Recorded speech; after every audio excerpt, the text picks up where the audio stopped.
What's going on, y'all? VNNCZ3 here, bringing you an in-depth hero review of the bunny, formerly known as Child of Light, aka Sparky, aka Give me a hug, you're so damn cute. Alright guys, now that I got that out of my system, let's go ahead and dive into this review. First thing's very obvious here. It is a strength type hero. Strength in this game means hit points and defense, but if it's a strength type hero, strength also means damage. So that's something you guys need to make sure you're aware of. So yeah, let's go ahead and look at some of the skills here. The battle skills, I typically don't get heroes based off of their battle skills. I mean, there is a couple of them that I did go for based off of that, and that's kind of right at this point. It's kind of negligible. Like I said, I don't get my heroes based off of their battle skills, even though they're like Pokemon. You got to catch them all, right? Let's just look at a couple of them, right? The durability on the traps, it gives them more HP, 75% more at tier 5, and it's pretty good actually, believe it or not. The HP on the cavalry, 50% is pretty damn good too. To be honest with you, it's pretty good. And the attack boost, I'm just gonna say, I'm not gonna even really rate that. It's kind of mediocre in my opinion. But we're not getting the Child of Light because we want those skills, right? We're gonna get him, or we're gonna get her or him or whatever you want to call this lovely bunny, based off of its hero skills.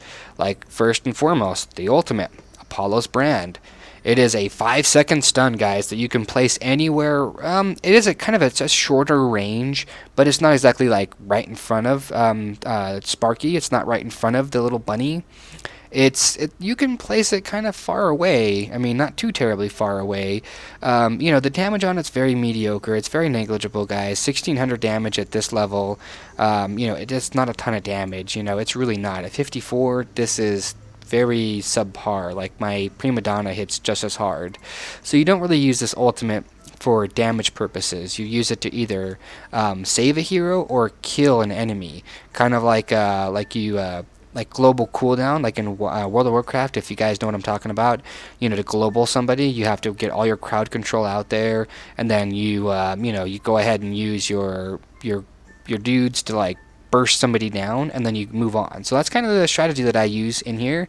I either use this to save a hero or basically to kill my enemies, like I said. So it's pretty good. 5-second stun's pretty long, seeing that you've only got 1 minute and 30 to clear the stage that you're currently on. There's 3 stages, of course, 1, 2, and then a boss. So 5, let me think here, that's 6, it goes in there, 10. So anyways, it's a good percentage of the actual overall time of the place. But we're not talking about that. We're gonna move on. Okay, so Apollo's Ward. Apollo's Ward is absolutely amazing, guys. This is the hero activated skill. And remember that your heroes do not activate, or you do not activate the skill. The hero itself activates the skill, and it can place it anywhere it wants to. But it also follows the wording too. It does do a good amount of work. You know what I'm saying? Like, it does a good amount of work. The fact that it absorbs all of the incoming damage, guys, that is super important to remember. All is the key word. And it does the 3,000 damage. So, I mean, shield for 3,000. That's pretty good, to be honest with you. Some of your heroes, before they get up there in levels, are only going to have like maybe 1,200 hit points, 2,000 hit points, or whatever, and that would easily shield them all. So yeah, it's a really, really good skill. I like it a lot. And it makes it even better, the fact that it's on a tank. So yeah, let's move on. Holy Judgment, again, it's a hero activated skill, not a player activated skill. And it's very negligible. I don't like the fact that it's only a 3-second debuff. If it was like a 6 or so second debuff, then I'd be kind of more inclined to kind of root for this skill. But it's really not. It's only 3 seconds. So the fact that it doesn't deal very good damage either is kind of whatever. I mean, it reduces a ton of magical defense, especially for being a tank. But realistically, guys, you really don't use Child of Light because it has a Holy Judgment. Yeah, it's great, it's good, but realistically, you use Child of Light for the Apollo's brand and the Apollo's Ward. One of them stuns and the other one shields, and that's kind of the reason why I use this hero. And the rank 7 ability, guys, before you get this rank 7 ability on the Child of Light, you gotta remember that the Child of Light has lower hit points, like lower, like just above, let's say, like one of your main damage doers in your group that you use to clear the dungeons, but, you know, significantly under the current tank that you're using. So remember that, right? But this right here, the Wild Instinct's going to increase the strength by 216. Now remember I said if it's a strength hero, it's going to increase its damage if it's a strength hero. So this one just happens to be a strength hero, so it will get a damage increase. It also gets a massive hit point increase too. So and physical defense. That's something else you guys should consider. So yeah, let's go ahead and look at some of the stats here. At 54, rank 7 with current gear, which is maxed on, 790 strength is quite a bit, guys. It really, really, really is. 790, that's a lot of daggum strength. But we're not here to like Google on that kind of stuff, like googly eyes on that kind of stuff. We're here to look at the raw stats. 18,000. That is more hit points than anybody else at that level. It's a lot of hit points, guys. So most tanks, they do really good because they have a lot of hit points, and that's why, like I said, Child of Light's just not the tank you want to use early on in the game. But kind of mid-game, later game, you want to switch to Child of Light because that stun is so invaluable, and she can just take, or he can just take.